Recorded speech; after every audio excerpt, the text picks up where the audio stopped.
Hello प्यारे बच्चों, good afternoon बेटा। कैसे हैं आप सब लोग? उम्मीद करता हूं कि आप सभी स्वस्थ होंगे, अच्छे होंगे। देखो बेटा, अब समय आ चुका है हमारी एग्जाम का, तो अब एक ही चीज मैं आपको बोलूंगा कि अब बिल्कुल लग जाओ बस। कैसे भी करके हमें इस साल नीट 2026 में 2026 में सिलेक्शन लेना है और दुनिया के जो सबसे बेस्ट कॉलेज है उसके अंदर हमें जाना है। डॉक्टर का टैग इस साल लगाना ही है। देखो, एक सबसे बड़ी बात ये भी बोलूंगा कि बहुत टिपिकल टाइम चल रहा है, ठीक है। अभी के टाइम पे बहुत सारे मूड स्विंग, बहुत सारी ऐसी प्रॉब्लम्स का सामना आप कर रहे होंगे, लेकिन बेटा बस एक ही चीज कहूंगा, रिलैक्स रहो, काम रहो, बिल्कुल आराम से चीजों को समझो। जब क्वेश्चन पेपर करने बैठो ना, तब बहुत रिलैक्स रह के और तब उसके बारे में सोचो, ठीक है। क्योंकि आप पैनिक होगे तो भी कोई मतलब नहीं है, जितना रिलैक्स रहोगे उतने ही क्वेश्चन सही होने के चांसेस है, ठीक है। फिर से एक बात बोलूंगा जो पहले बोली थी, नेगेटिव लोगों से बिल्कुल दूर रहेंगे, किसी भी प्रकार की कोई नेगेटिव बात अपन को नहीं करनी, ठीक है। तो वेलकम आपका डीएस के ऑनलाइन प्लेटफॉर्म पे। बेटा, जो आपका टेस्ट सीरीज का पेपर चल रहा है, तो हम चाह रहे हैं कि बच्चों को इधर उधर ना भटकना पड़े, इधर उधर ना जाना पड़े डाउट के लिए, तो उसके लिए हम वीडियो सॉल्यूशंस आपके लिए बना रहे हैं। तो मैं मोहित सैनी, आपका जूलॉजी टीचर, हम जूलॉजी का सॉल्यूशन यहाँ पर देखते हैं। तो आइए बेटा, क्वेश्चन नंबर 1 से शुरू करते हैं जूलॉजी के अंदर कि क्या हमें इसका सॉल्यूशन देखना है, क्या आंसर है। तो पहला क्वेश्चन है बेटा, पहला क्वेश्चन है macula densa and JG cells are modified epithelium respectively. तो भैया मैक्युला डेंसा और जेजी सेल्स की बात की है तो आपको पता है ये जक्स्टा ग्लोमेरुलर एपरेटस बनाती है। और जेजी एपरेटस की अगर मैं बात करूं तो बेटा डीसीटी और एफरेंट आर्ट्रियोल का इसके अंदर रोल होता है, तो आंसर चला जाएगा आपका बी, ठीक है। बहुत ही इजी क्वेश्चन था बेटा। इसके बाद अगर मैं बात करूं तो next which of the following is incorrect. Incorrect में बात करूं तो पहला है aldosterone stimulate the reabsorption of sodium. बिल्कुल सही बात है बेटा, ये तो स्टेटमेंट सही है। एल्डोस्टेरोन जो है सोडियम का रीएब्जॉर्प्शन बढ़ाता है। Aldosterone stimulate the secretion of के प्लस, तो ये भी बिल्कुल सही बात है, के प्लस का सिलेक्टिव सीक्रेशन होता है। तीसरा है एल्डोस्टेरोन इफेक्ट वाटर रीएब्जॉर्प्शन, तो बिल्कुल वाटर रीएब्जॉर्प्शन को भी बढ़ाता है, इफेक्ट करता है बेटा। चौथा है aldosterone is made in the adrenal gland, यहां तक सही है। Release from the adrenal medulla, तो ये मेडुला स्टेटमेंट गलत हो गया, ये एक्चुअल में आता है कॉर्टेक्स से। तो यहाँ अगर कॉर्टेक्स होता तो ये सही होता, बट यहाँ मेडुला वर्ड यूज किया है तो ये क्या हो जाएगा बेटा, गलत हो जाएगा। तो आंसर चला जाएगा डी, ठीक है बेटा। अब अगर मैं बात करूं यहां पर डी की, तो आइए इसके बाद हम नेक्स्ट क्वेश्चन देखते हैं। डी इसका आंसर है। नेक्स्ट क्वेश्चन है बेटा which one of the following statement false, ठीक है। तो भैया पहला स्टेटमेंट है the kidney have built in mechanism for regulation of GFR. GFR को मैनेज, ग्लोमेरुलर फिल्ट्रेशन रेट को मैनेज करने के लिए इनबिल्ट मैकेनिज्म होती है, तो ये स्टेटमेंट तो बेटा सही है बिल्कुल भाई। अगर मैं बात करूं दूसरा tubular secretion does play significant role in urine formation, तो ये स्टेटमेंट भी बिल्कुल सही है बेटा। अगर मैं बात करूं तो ट्यूबुलर सिक्रेशन का रोल होता है, 3 प्रोसेस होता है, अल्ट्रा फिल्ट्रेशन, रीअब्जॉर्प्शन और ट्यूबुलर सिक्रेशन, इसका भी रोल है। तीसरा है the amount of urine output per day normally about 1.5 litre per day, ये बेटा बिल्कुल सही है। आपको पता है जो यूरिन बनता है, देखो फिल्ट्रेशन उसका 99% पार्ट रीअब्जॉर्ब हो जाता है, जो लास्ट में बनता है वो 1.5 लीटर पर डे के अकॉर्डिंग ही बनता है, तो ये आंसर बिल्कुल सही है। चौथा है during urine formation tubular cells secret H+, K+ और NH3 इन द फिल्ट्रेट, बेटा ये स्टेटमेंट गलत हो चुका है, यही आंसर होगा। सर ये स्टेटमेंट क्यों गलत है? अरे भैया नई एनसीईआरटी 2023 में एनसीईआरटी में करेक्शन आ चुका है। पहले ये बड़ा डाउट होता था। K+ की अगर मैं बात करूं तो थ्योरी के अंदर K+ का सीक्रेशन बता रखा था, जबकि डायग्राम के अंदर जो है K+ का बेटा रीअब्जॉर्प्शन बता रखा था। अब यहाँ पर एनसीईआरटी ने थ्योरी से K+ को हटा दिया है, ट्यूबुलर सीक्रेशन से यहाँ केवल H+ और अमोनिया ही बचा है बेटा, ये केवल रीअब्जॉर्प्शन में रखा है। तो कहीं ना कहीं ये स्टेटमेंट एनसीईआरटी के अकॉर्डिंग क्या हो जाएगा, गलत। तो आंसर हो जाएगा हमारा डी बेटा। इसके बाद अगर मैं बात करूं नेक्स्ट क्वेश्चन नंबर 139 की, करेक्ट स्टेटमेंट देखना है। तो करेक्ट स्टेटमेंट के अंदर बेटा पहला है juxta medullary nephron have reduced Henle loop, गलत हो गया बेटा, रिड्यूस की जगह इनका तो लार्ज होता है बेटा हेनले लूप। दूसरा है vasa recta is well developed in juxtamedullary region of cortical nephron, गलत हो गया, कॉर्टिकल नहीं जक्स्टा मेडुलरी नेफ्रॉन के अंदर अगर मैं बात करूं तो वासा रेक्टा वेल डेवलप होता है। दूसरा PCT DCT situation in medulla, ये भी गलत है, पीसीटी डीसीटी ये सिचुएटेड होती है कॉर्टेक्स में, एक्चुअल में मेडुला में सिचुएटेड होता है हेनले लूप। फिर उसके बाद चौथा है Bowman's capsule enclose the glomerulus, बिल्कुल सही बात है। बोमन कैप्सूल अगर मैं बात करूं तो वो ग्लोमेरुलस के ऊपर ही होता है, ठीक है, मतलब एक्चुअल में बोमन कैप्सूल के ऊपर जो है ग्लोमेरुलस प्रेजेंट होता है। फिर उसके बाद पांचवा है conditional reabsorption of sodium and water takes place in DCT, बिल्कुल सही स्टेटमेंट है। एक वर्ड बता रहा हूं, जहां भी कंडीशनल वर्ड आ गया ना, कंडीशनल का मतलब भी डीसीटी है, डीसीटी में कोई काम होता है तो कंडीशनली होता है, तो ये स्टेटमेंट भी सही जाएगा। तो 2 स्टेटमेंट सही है, 4th और 5th, तो आंसर हो जाएगा हमारा सी। ठीक है बेटा।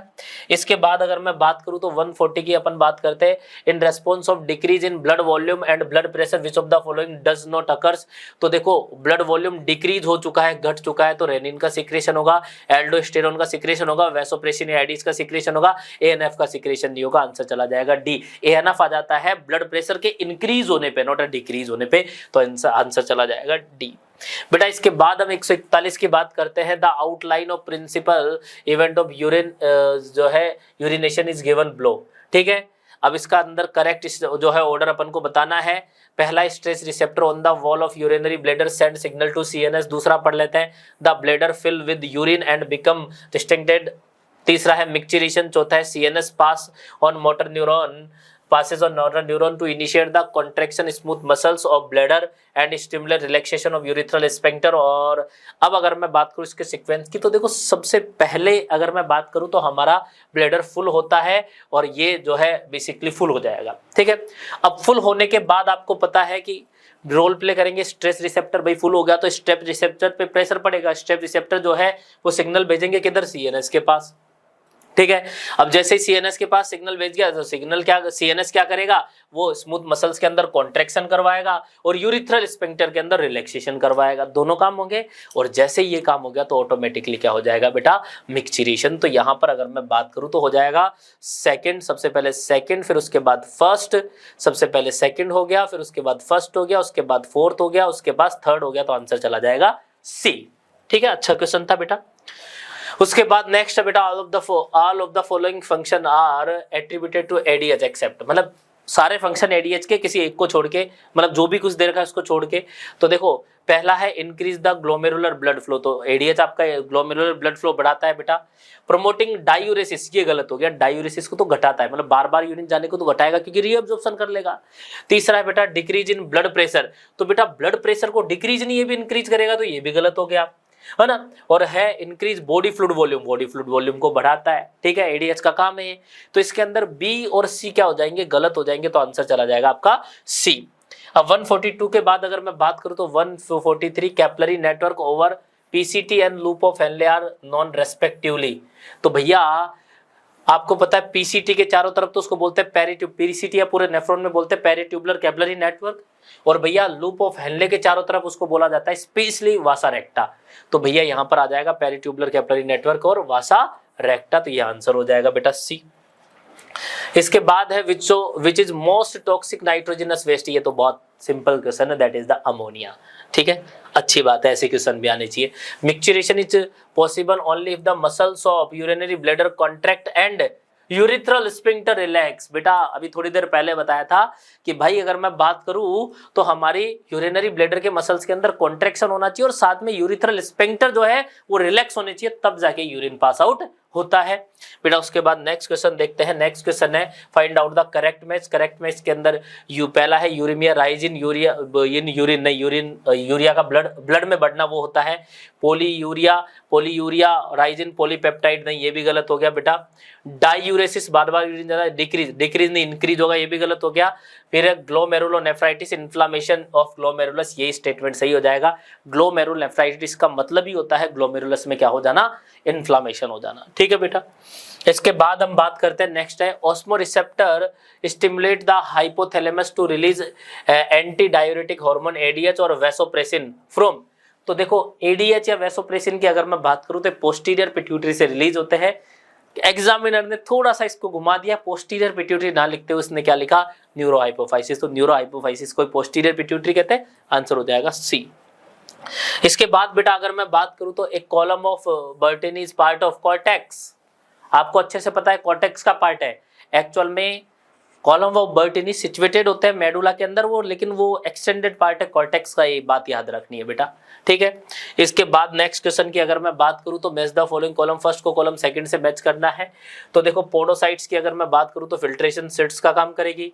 प्रोटोनेफ्रीडिया की अगर मैं बात करूं तो एम्फियोक्सिस या सिफेलोकोडेटा का वो है एक्सक्रीटरी ऑर्गन। नेफ्रीडिया बेटा एनिलिडा के अंदर एक्सक्रीटरी ऑर्गन है। रीनल कैल्कुला ये क्रिस्टलाइन ऑक्सिलेटर मतलब पथरी की बात कर रहा है, तो आंसर हो जाएगा इसके अंदर जो है फोर्थ, थर्ड, सेकंड और फर्स्ट, तो फोर्थ, थर्ड, सेकंड, फर्स्ट, ये आंसर चला गया सी। बेटा इसके बाद आते हैं क्वेश्चन नंबर 150 में, glomerulus among with Bowman capsule Malpighian body, renal corpuscles या मेलपीजियन बॉडी, तो मेलपीजियन बॉडी इसके अंदर आंसर दे रखा है। बहुत इजी क्वेश्चन है बेटा। इसके अंदर है अगला, which of the following has not the protonephridia as an excretory organ, तो भैया किसके अंदर प्रोटोनेफ्रीडिया एक्सक्रीटरी ऑर्गन, ये एनसीईआरटी की लाइन है, रोटिफर्स में है, एम्फियोक्सिस में है, प्लेनेरिया के अंदर है, ये एनसीईआरटी में लिखा हुआ है। बेटा अर्थवर्म के अंदर केवल नेफ्रीडिया होते हैं, ये एनसीईआरटी में, तो आंसर चला जाएगा इसका डी। भाई इसके बाद नेक्स्ट क्वेश्चन है, read the following statement A and D और how many statement are true बताने। तो ट्रू के अंदर अगर मैं बात करूं तो हमें बताया गया है जो है secretion stimulate secretin stimulate secretion of water and bicarbonate ion form pancreas, ये स्टेटमेंट बिल्कुल सही है। सिक्रेटिन पेनक्रियाज से अगर मैं बात करूं तो बाइकार्बोनेट और वाटर का सिक्रेशन स्टिमुलेट करता है। दूसरा है gastric inhibitory peptide inhibit gastric secretion and motility, ये भी बिल्कुल सही बात है। गैस्ट्रिक इनहिबिटरी पेप्टाइड का जो है अगर मैं बात करूं तो काम ही है गैस्ट्रिक सिक्रेशन को इनहिबिट करना। तीसरा है गैस्ट्रिन एक्ट ऑन, ये जो है गैस्ट्रिक इनहिबिटरी पेप्टाइड जीआईपी, ये बात हो रही है भैया जीआईपी की, गैस्ट्रिक इनहिबिटरी पेप्टाइड। नेक्स्ट में gastrin act on gastric gland and stimulate secretion of HCL and pepsinogen, बिल्कुल सही स्टेटमेंट है, ये भी सही है। देखो बेटा ऊपर वाली जीआईपी के नाम ही गैस्ट्रिक इनहिबिटरी पेप्टाइड है, जीआईपी वो तो इनहिबिट करेगा, लेकिन गैस्ट्रिक तो क्या करेगा, जो है स्टिमुलेट करेगा सिक्रेशन को, ये भी सही है। फिर है cholecystokinin stimulate secretion of pancreatic enzyme and bile juice, बिल्कुल सही बात है। तो यहाँ सारे के सारे स्टेटमेंट सही है, तो आंसर चला जाएगा B4, सारे स्टेटमेंट सही होंगे बेटा यहाँ पर। इसके बाद है which of the following correctly explain the function of specific part of human nephron, तो भैया ह्यूमन नेफ्रॉन के स्पेसिफिक पार्ट के बारे में करेक्ट एक्सप्लेनेशन, तो पहला है podocytes create minute space slit spore for the filtration of blood into the Bowman capsule, बेटा ये स्टेटमेंट सही हो जाएगा, ये स्टेटमेंट बिल्कुल सही है। पोडोसाइट्स जो है वो बेसिकली माइन्यूट स्लिट स्पोर्स ही होते हैं जो कि फिल्ट्रेशन का काम करते हैं, ठीक है। बाकी देख लेते हैं, हेनले लूप के लिए most reabsorption of major substance नहीं है, बीसीटी के अंदर होता है। Distal convoluted DCT reabsorption of K+ ions and surrounding blood capillaries, no बेटा ये भी गलत है। अगर हम बात करें तो बेटा efferent arteriole carry the blood away from the glomerulus toward the renal vein, ये भी गलत हो गया, वो इफरेंट का काम होता है, तो आंसर चला जाएगा इसके अंदर ए। बेटा इसके बाद हम बात करते हैं क्वेश्चन नंबर 154 की, counter current mechanism help to maintain a concentration gradient, this gradient help in, पहला है easy passage of water from the medulla to collecting tubule and thereby concentrating urine, नहीं। अगर मैं बात करूं तो ये स्टेटमेंट सही नहीं है भैया। अगर मैं easy passage of water from medulla to collecting tubules, ये बेसिकली नहीं होगा बेटा, ठीक है। दूसरा है easy passage of water from the collecting duct to interstitial fluid thereby the concentrating urine, यही तो होगा बेटा। कलेक्टिंग डक्ट से मेडुलरी फ्लूइड के अंदर जो है अगर वाटर का रीएब्जॉर्प्शन होता है तो कहीं ना कहीं यूरिन क्या हो जाएगा, कंसंट्रेट, तो बेटा ये स्टेटमेंट ही अपना सही हो जाएगा, ठीक है। नेक्स्ट क्वेश्चन पे आते हैं, question number 155, column first list part of human brain, column second जो है matched to column identify the correct this sequence, ठीक है। तो देखो पहली है बेटा, सबसे पहले हमको दिया गया है सेरिब्रम, तो सेरिब्रम के अगर मैं फंक्शन देखूं, control the pituitary, control visual energy, control rate of heart beat, site of intelligence, maintain, तो इन सब में से अगर मैं बात करूं तो बेटा सेरिब्रम का काम जाएगा साइट ऑफ इंटेलिजेंस, ठीक है।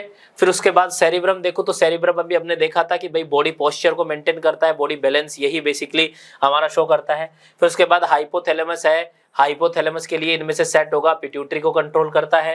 फिर उसके बाद में मिड ब्रेन के लिए बेटा हमें दे रखा है कि विजुअल और ऑडिटरी नर्व जो है उसके अंदर रिफ्लेक्स प्रेजेंट होते हैं, तो ये कहीं ना कहीं याद करो, मिड ब्रेन के अंदर हमें बता रखा है कॉर्पोरा क्वाड्रिजेमिना, कॉर्पोरा क्वाड्रिजेमिना के अंदर 2 ऑडिटरी और 2 विजन के लिए जो है नर्व होती है, तो ये बिल्कुल इस तरीके से, तो ए में चला जाएगा 4th, बी में 5th, सी के अंदर 1st, डी के अंदर 2nd, तो आंसर चला जाएगा आपका डी। इजी क्वेश्चन था बेटा। इसके बाद अगर मैं बात करूं तो फिर है which point are not correct about the angiotensin second, angiotensin के लिए जो है सही नहीं है वो हमें बताने, नॉट करेक्ट बताने। तो angiotensin decrease the glomerular blood pressure, बेटा ये गलत हो गया, यही एक्चुअल में गलत है। तो भैया सीधी सी बात है, ये डिक्रीज नहीं, ये इंक्रीज करता है बेटा, ठीक है।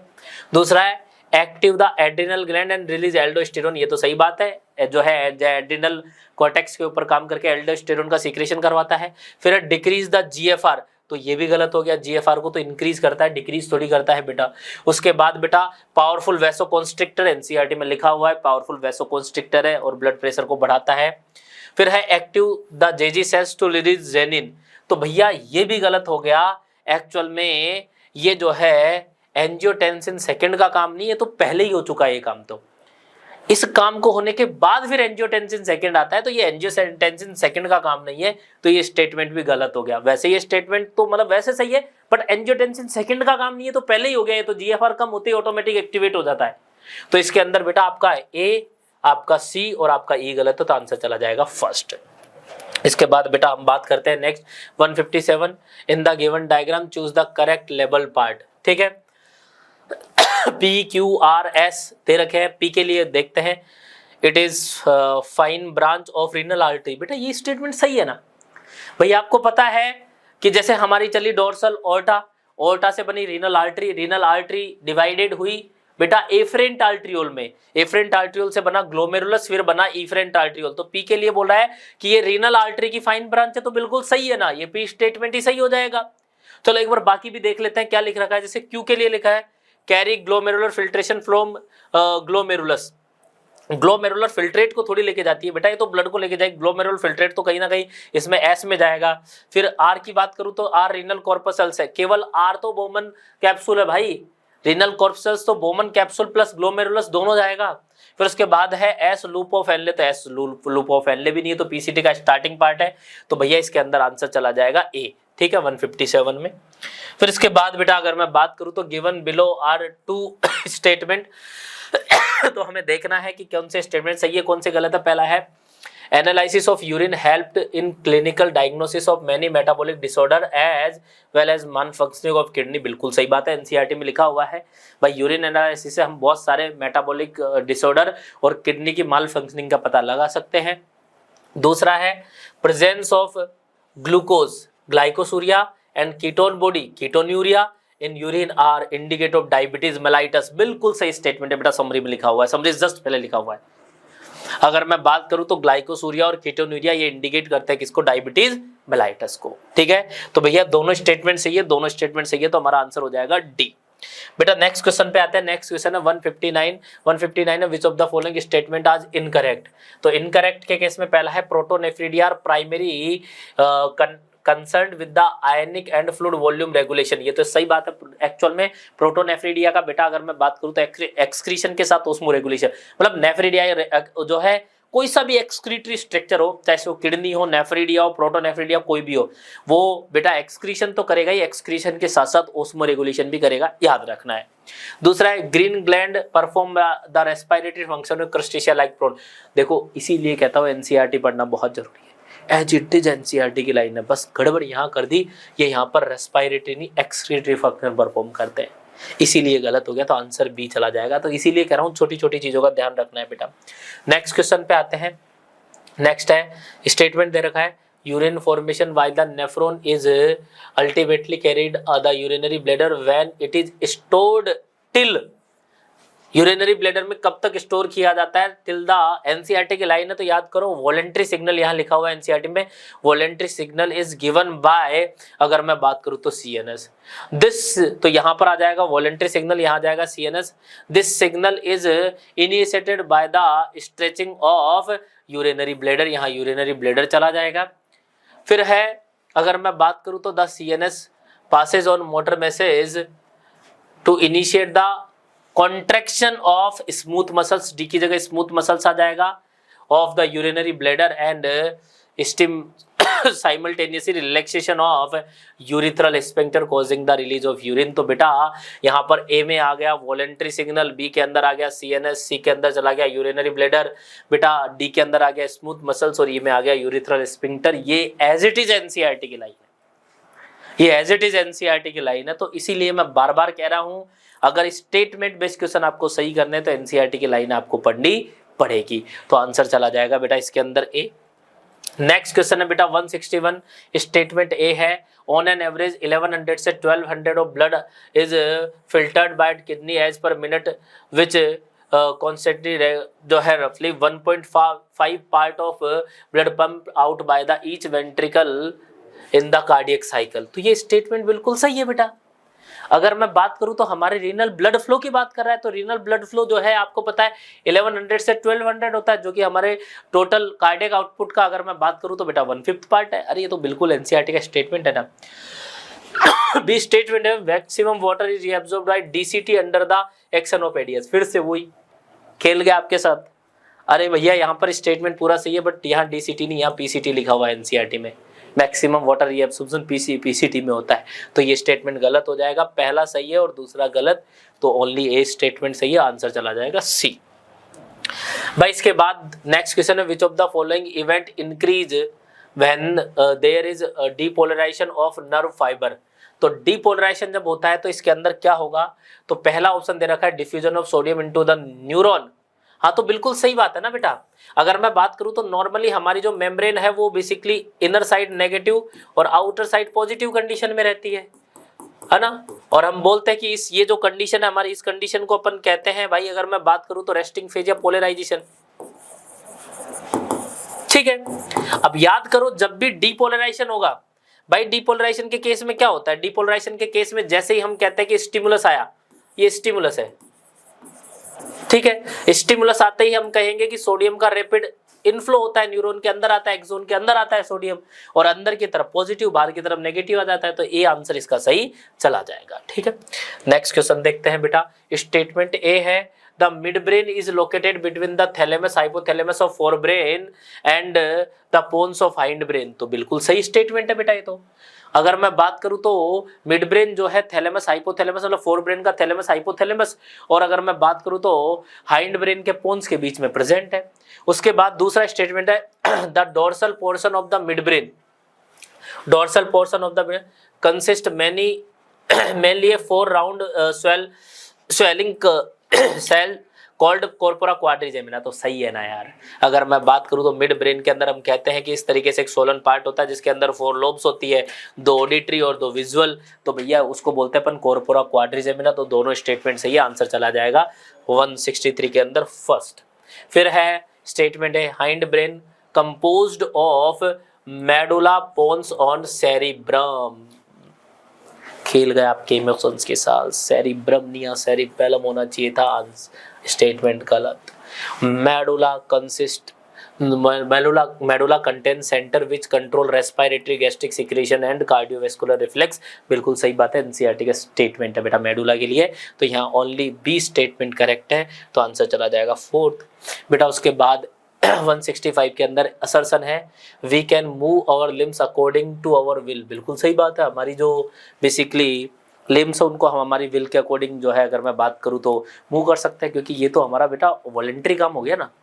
फिर दूसरा रीजन दे रखा है somatic neural system relay impulse to CNS from CNS to skeletal muscles. अरे बिल्कुल सही बात है भाई, वॉलंटरी एक्टिविटीज जो परफॉर्म करवा रहा है वो सोमेटिक नर्वस सिस्टम एसएनएस ही करवाता है, और एसएनएस का काम है सीएनएस से जो भी आपके जो है वॉलंटरी सिग्नल आ रहे हैं उनको स्केलेटल मसल्स के पास जाके, और तो ये तो बिल्कुल असर्शन भी सही है, रीजन भी सही है और करेक्ट एक्सप्लेनेशन है बेटा, तो आंसर चला जाएगा डी।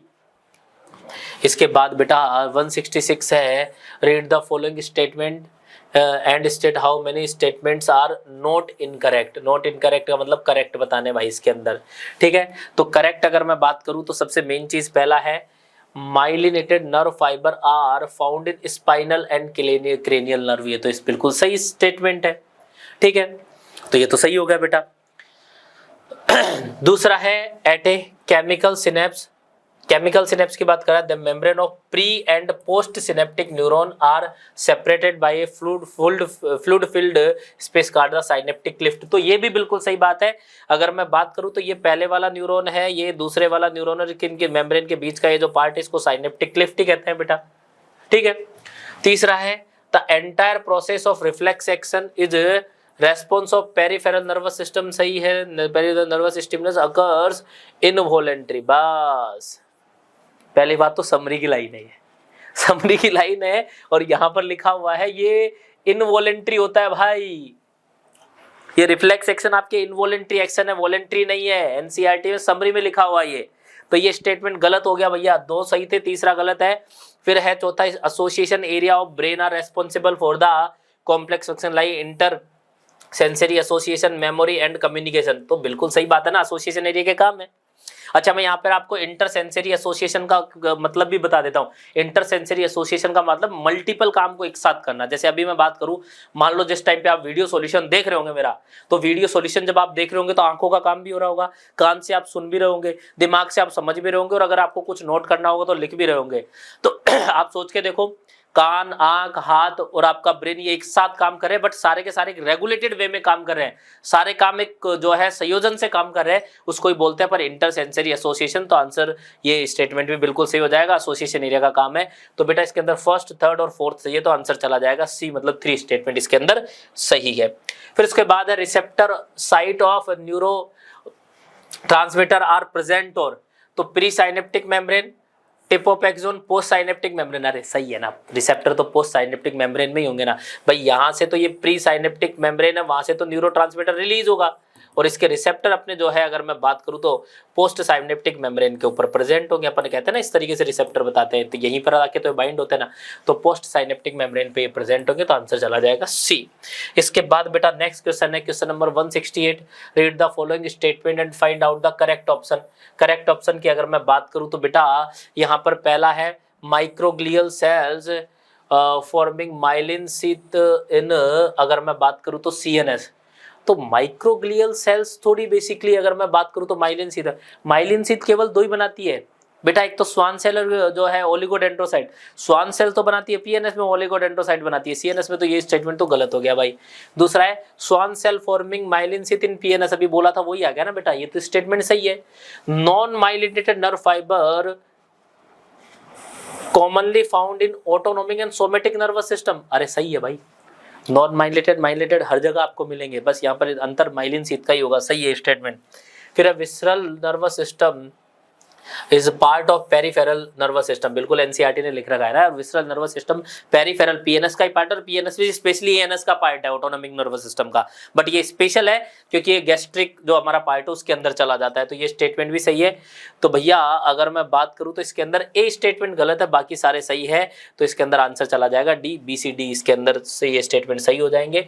फिर बेटा अगर मैं बात करूं तो 169 the given nervous system figure state the axonal membrane and propagation of nerve impulse, what will be the direction of propagation of nerve impulse। तो भैया देखो ये हमें बेसिकली बता रखा है कि भाई ये जो है हमारा न्यूरॉन है, मैं थोड़ा सा और अच्छे से बना देता हूँ इसको। यहाँ हमें बता रखा है कि यहाँ नेगेटिव चार्ज है, फिर उसके बाद पॉजिटिव चार्ज है, फिर नेगेटिव चार्ज है, फिर यहाँ पॉजिटिव चार्ज है, यहाँ नेगेटिव चार्ज है, और यहाँ पॉजिटिव चार्ज है। ठीक है, मैं एक ही तरीके से समझा देता हूँ। इसको लिख रखा है इन्होंने, इस पर्टिकुलर पार्ट को लिख रखा है X, इस पर्टिकुलर पार्ट को लिख रखा है Y, इस पर्टिकुलर पार्ट को लिख रखा है Z, और यहां इन्होंने इस तरीके से ये दिया है स्टिमुलस। ठीक है, अब इसने पूछा है कि भैया डायरेक्शन क्या होगी। तो पहली बात तो आपको इतना समझ में आ रहा होगा, जब डायरेक्शन अपन देखते हैं तो डायरेक्शन अपनी चलती है बेटा, अगर मैं बात करूं तो पॉजिटिव टू नेगेटिव, याद रखना पॉजिटिव टू नेगेटिव। तो सर अच्छा, पॉजिटिव टू नेगेटिव भी याद रखना, एक्सोन के अंदर, एक्सोन के अंदर देखना पॉजिटिव टू नेगेटिव। तो सर एक्सोन के अंदर जब हम पॉजिटिव टू नेगेटिव देखेंगे तो सर एक डायरेक्शन तो आ गई Y से X, और दूसरी एक डायरेक्शन आ गई Y से Z। तो सर यहाँ पर तो जो है Y से X भी हो सकता है, और दूसरे ऑप्शन में Y से Z भी हो सकता है। तो सर आपके अनुसार तो फिर ये 2 आंसर हो गए ना। तो अभी और सुनो, पहले तो देखना है एक्सोन के अंदर पॉजिटिव टू नेगेटिव, और दूसरा सबसे main factor that is the in the direction of stimulus. Stimulus अगर इधर जा रहा है तो इसी डायरेक्शन में देखना है, तो इसी डायरेक्शन में अगर देखेंगे तो आंसर जाएगा Y to X, तो आंसर चला जाएगा Y to X। तो याद रखना positive to negative inside the axon in the direction of stimulus, कभी कंफ्यूज नहीं होना इस क्वेश्चन में। ठीक है, अच्छा क्वेश्चन था बेटा। तो ये 169 के अंदर आंसर हो जाएगा B। इसके बाद बेटा 170 है, 170 in given diagnostic stage the nervous system identify the L and 1 alphabet in related to information. ठीक है, तो नर्वस सिस्टम के बारे में हमें बता रखा है, जैसे नर्वस सिस्टम को 2 पार्ट में डिवाइड किया, एक तो PNS है और ये CNS हो जाएगा भाई। ठीक है, सी हो जाएगा CNS। तो यहाँ पर सी के लिए हमने लिख दिया, सी है भैया CNS। फिर उसके बाद में CNS के अंदर आ गए ब्रेन और स्पाइनल कोड, सही है। PNS को A और B, तो भैया A आपका हो जाएगा somatic nervous system, somatic nervous system, और भैया आपका जो B है, B हो जाएगा ऑटोनोमिक नर्वस सिस्टम, ANS। फिर उसके बाद में B को दो पार्ट में डिवाइड कर रखा है, D और E। तो D और E की बात करूं तो एक तो हो जाएगा सिंपैथेटिक और एक हो जाएगा पैरासिम्पैथेटिक, ठीक है। तो ये आपके हो गए। तो अब देख लेते हैं वन बाय वन इनके बारे में क्या लिख रखा है बेटा।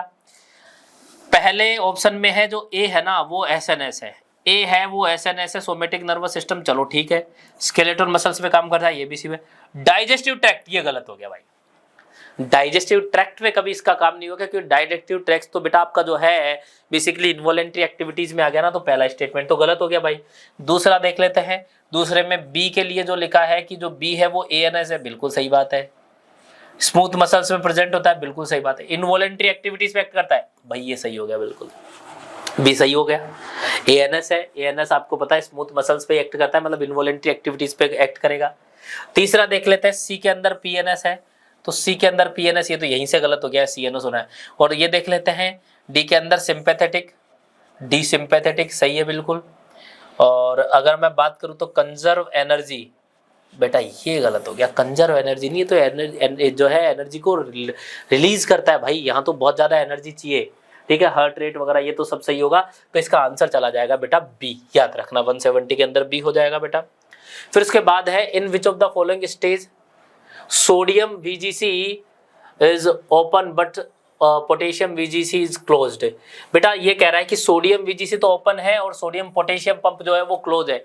अरे सोडियम VGC ओपन की बात जहां ही आ गई वो डिपोलराइजेशन है भाई, ये डिपोलराइजेशन है भाई। ये स्टेज आपको दे रखी है जहां सोडियम VGC, अगर मैं बात करूं तो सोडियम वोल्टेज गेटेड चैनल खुल गए, मतलब सोडियम अंदर आएगा, वो डिपोलराइजेशन हो जाएगा, तो आंसर चला जाएगा इसका डिपोलराइजेशन। क्वेश्चन नंबर 171 है बेटा, which electrical event is indicated by the letter B in the above diagram. तो हम बात करें इसी डायग्राम की, तो इस डायग्राम के अंदर ये कहना चाह रहा है कि ये जो बी वाला पार्ट है ना, ये किस चीज को इंडिकेट कर रहा है।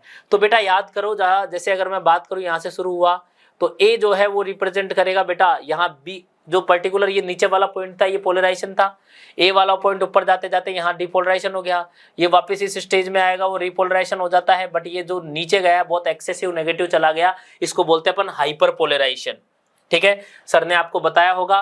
तो भैया इसके अंदर ई वाले पार्ट में, बी वाले पार्ट में एक तो आपको पता है किसकी वजह से होता है, तो सर ये के प्लस की अगर मैं बात करूं तो के प्लस जब बाहर जाता है ई फ्लक्स उसको बोलेंगे, तो एक तो के प्लस का ई फ्लक्स हो गया, के प्लस का ई फ्लक्स हो रहा है उसके अंदर, और ये हाइपर पोलराइजेशन हो गया, तो इसमें तो एक ही ऑप्शन था, आंसर चला जाएगा डी, ठीक है बेटा। इसके बाद अगर मैं बात करूं तो 173 है, in given figure two region A and B of a neuron are show, which option tell us best state of the neuron in the above two side of direction of nerve impulse, ठीक है। तो ए और B के लिए पूछा है भाई, ए और बी क्या है, तो भैया ए के अंदर इनर साइड नेगेटिव है और आउटर साइड पॉजिटिव है, तो बेटा अगर मैं बात करूं तो बिल्कुल ए को अपन बोल सकते हैं रेस्टिंग फेज, रेस्टिंग फेज या ये पोलराइज्ड कंडीशन है। सर ये पोलराइज्ड ही कैसी है, तो रिपोलराइजेशन भी तो हो सकता है ना, हाँ तो एक बार लिख के देख लेते हैं कि भाई ए या तो पोलराइजेशन होगा या रिपोलराइजेशन होगा, फिर ऑप्शन के अकॉर्डिंग देख लेंगे, या तो पोलराइजेशन होगा डिपोलर, बी के अंदर अंदर पॉजिटिव आ गया तो ये तो फिक्स है डिपोलराइजेशन होगा। अब ऑप्शन के अकॉर्डिंग इसको देख लेते क्या होगा, तो इसने बोला है ए के अंदर पोलराइजेशन है, बिल्कुल सही बात है, बी के अंदर डिपोलराइजेशन है, बिल्कुल सही बात है, और जो डायरेक्शन होगी वो ए टू बी बता रखी है। तो मैंने कहा था बेटा ये पॉजिटिव टू नेगेटिव जाता है, तो अंदर इनसाइड देखना था पॉजिटिव टू नेगेटिव, तो ये डायरेक्शन होनी चाहिए थी और ये डायरेक्शन जाएगी बी से और ए, ये गलत हो गया भाई, डायरेक्शन की वजह से गलत हो गया, ये बी से होना चाहिए था, जो कि ए से बी कर रखा है। देख लेते हैं दूसरे स्टेट में, ए के अंदर इसने रेस्टिंग फेज दे रखी है, तो पोलराइजेशन को रेस्टिंग फेज बोलते हैं, सही बात है बिल्कुल। बी के अंदर डिपोलराइजेशन बता रखा है, ये भी सही बात है, और डायरेक्शन बता रखी है बी टू ए, तो बिल्कुल बेटा ये सही हो गया ना, तो हमारा आंसर इसके अंदर बी चला जाएगा। और देख लेते हैं सी वाले में, ए के अंदर डिपोलराइजेशन, ये तो वैसे ही गलत हो गया, ए के अंदर रेस्टिंग फेज ये सही है, बी के अंदर पोलराइज, ये बी है थोड़ी डिपो, ये तो ये भी गलत हो गया, तो इसके अंदर ऑप्शन केवल एक ही सेट हो रहा है, दैट इज द बी, तो बी इसका आंसर चला जाएगा बेटा। इसके बाद है which one of the following statement are correct, तो करेक्ट में है neurons regulate endocrine activity but not vice versa. ये तो गलत हो गया ना भाई, ये तो एक दूसरे को जो है कंट्रोल करते हैं, एनसीईआरटी की लाइन है। Endocrine gland regulate neural activity and nervous system regulate endocrine activity. बिल्कुल सही स्टेटमेंट। एनसीईआरटी का कहना है कि भैया ये दोनों सिस्टम है, नर्वस सिस्टम तो एंडोक्राइन को कंट्रोल करता है, एंडोक्राइन सिस्टम नर्वस सिस्टम को कंट्रोल करता है। तो ये बिल्कुल 174 के अंदर बेटा बी हो जाएगा। फिर इसके बाद नेक्स्ट 175 पे चलते हैं बेटा। 175 the impulse from CNS to skeletal muscles are relayed through. तो भैया सीएनएस से स्केलेटल मसल्स में आ रहा है, तो बिल्कुल सिंपल है ना, सोमेटिक नर्वस सिस्टम जाएगा भाई। भाई अगर मैं बात करूं, अगर यहाँ पर एएनएस की बात होती तो वो सीएनएस से बेटा अगर मैं बात करूं तो जो है इनवॉलेंट्री एक्टिविटीज पे लेके जाता, स्मूथ मसल्स पे या कार्डियक मसल्स पे, बट यहाँ पर जो है somatic nervous system skeletal muscles के पास लेके जाएगा। इसके बाद नेक्स्ट है बेटा ड्यूरिंग डीपोलराइजेशन ऑफ न्यूरॉन क्या होता है, तो sodium move from extra cellular to intra cellular according to concentration gated through voltage gated channel. अरे सही है भाई, अभी तो बताया था। डीपोलराइजेशन का मतलब ये है कि सोडियम का रैपिड इन्फ्लक्स होता है, किसकी वजह से, क्योंकि सोडियम वोल्टेज गेटेड चैनल खुल जाते हैं। और ये सोडियम वोल्टेज जो भी वोल्टेज गेटेड चैनल है ये बेटा पैसिव चैनल है, तो कंसंट्रेशन ग्रेडियंट के अकॉर्डिंग ही काम करेंगे। तो पहला स्टेटमेंट बिल्कुल सही है।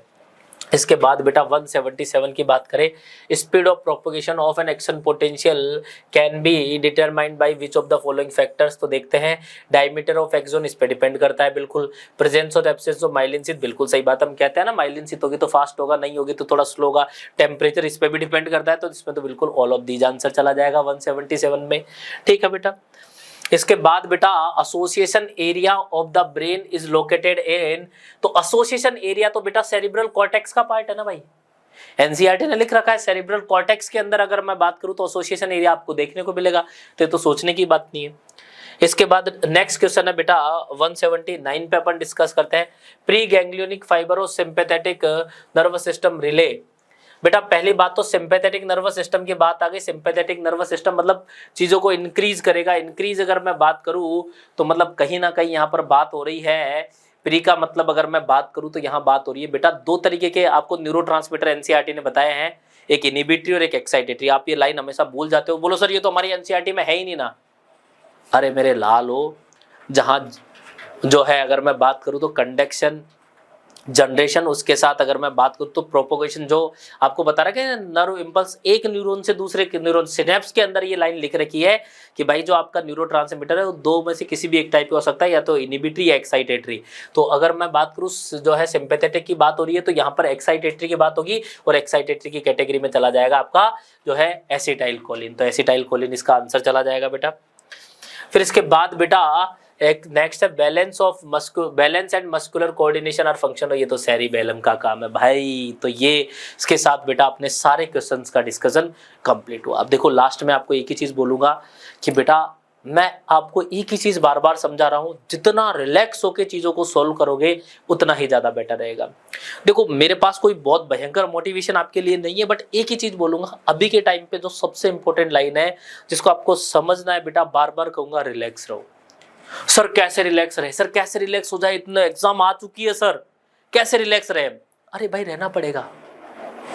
अगर आप पैनिक होगे तो भी एग्जाम आपको ही देनी, अगर आप रिलैक्स रहोगे तो भी एग्जाम आपको ही देनी। तो आपका डिसीजन है ना कि पैनिक रह के एग्जाम देनी या रिलैक्स रह के। भाई पर भी एक सिंपल सी बात बोलूं तो गांव के देसी लोग हैं, आबड़ तोबड़ में कोई काम करते तो काम गड़बड़ी होता है, बिगड़ जाता है। रिलैक्स रह के बिल्कुल कीप रह के काम रह के किसी काम को करेंगे तो बिल्कुल सही काम होगा। ठीक है, तो पहली चीज तो रिलैक्स रहनी है, बिल्कुल हेल्दी चीजें खाओ, हेल्दी रहो, मस्त रहो। ठीक है, दूसरी चीज पढ़ाई रेगुलर करते रहनी है, टाइम टू टाइम पढ़ाई के साथ कोई कॉम्प्रोमाइज नहीं करना। ठीक है, तीसरी सबसे इंपॉर्टेंट बात मैं फिर से कह रहा हूँ, नेगेटिव लोगों से बिल्कुल दूर रहना है। इस पूरी धरती पे ऐसा कोई भी इंसान जिसको देख के आपको नेगेटिव वाइब्स आती है, दूर हो जाओ उस आदमी से, चाहे से आपकी फैमिली मेंबर हो, आपका कोई फ्रेंड हो।